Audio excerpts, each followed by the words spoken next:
Hello everyone, welcome to Story Vault YouTube channel. Hope you enjoy the video. Serious. What's your best story about listening to a gut feeling? Part 2. Story 1. Long story short, Dad nearly kidnapped by fake customs officers.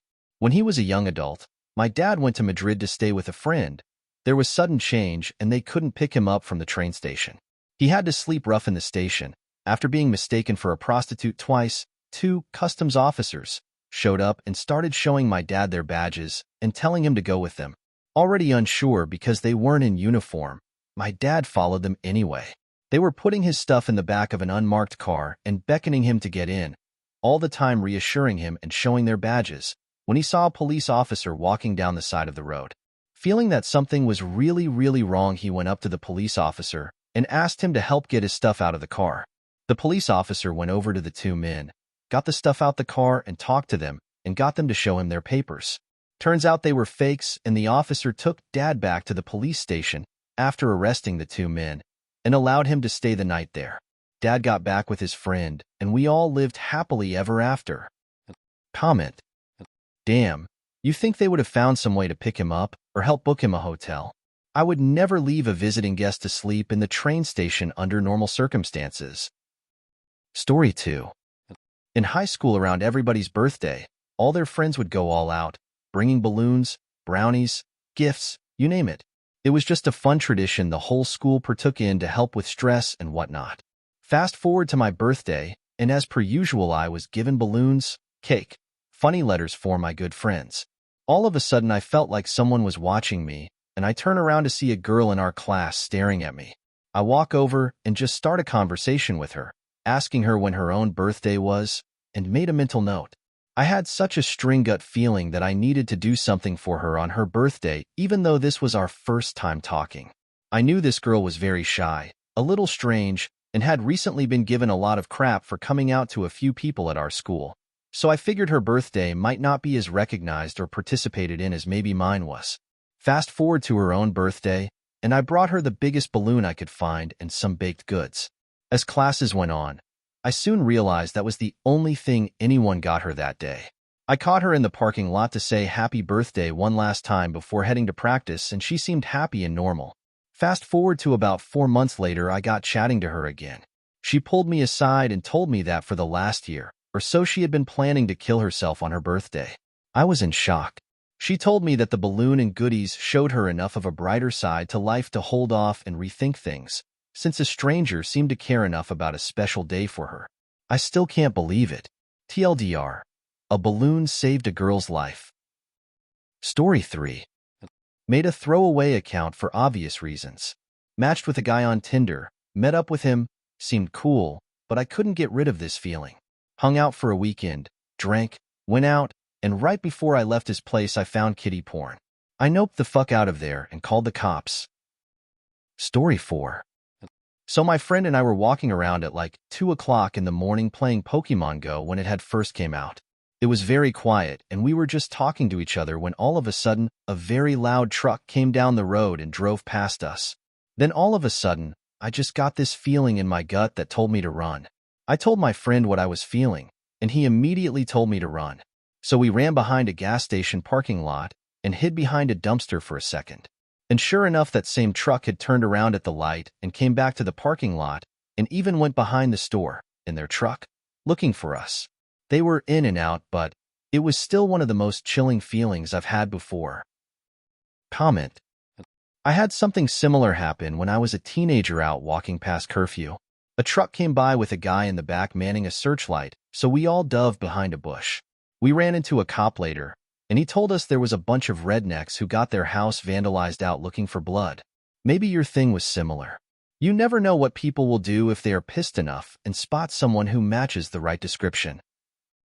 Story 5. During a family vacation in Yellowstone, my parents sent me and my siblings out of our rented cabin so they could be alone, in hindsight, to do things I'd rather not think about. There was a small gas station type of store by the main lodge, so they handed me some cash and told us to go out and get ice cream. Some relevant information. There were 2 ways to the main lodge from our cabin, a scenic lakeside walk or a roadside trek. As the eldest sibling, I was in charge of the younger two and the ice cream mission. Normally, I'm the kind of person who picks the scenic route, but something that day told me to walk the not-as-pretty road. My siblings were disappointed, but I pulled rank and we walked the road to the store. On our way back from getting ice cream, we passed by a cabin next to ours along the road, where the current renter was sitting on the porch. He yelled over at us to be careful and get inside.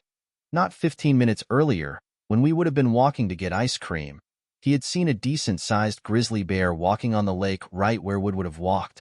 I've trusted my gut ever since then. Comment. One time me and a buddy walked the mile trail around this one pond to sit on the rocky cliff, facing the parking lot, and smoke a J or two while we watched the sun go down. As the first one burned low with the sun, he asked if I wanted to light the second. I paused because I thought I heard rustling out in the woods. I told him to light it as we walked, and we walked the rest of the trail back to the parking lot, and then ate the waiting munchies in my car. I rolled my windows down and turned the car back off. As we started tucking into the fries and milkshakes, he grabbed my arm and shushed me.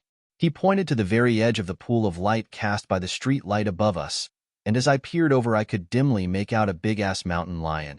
I'm talking like big dog-sized, just crouched low with its tail swishing, staring at us hard.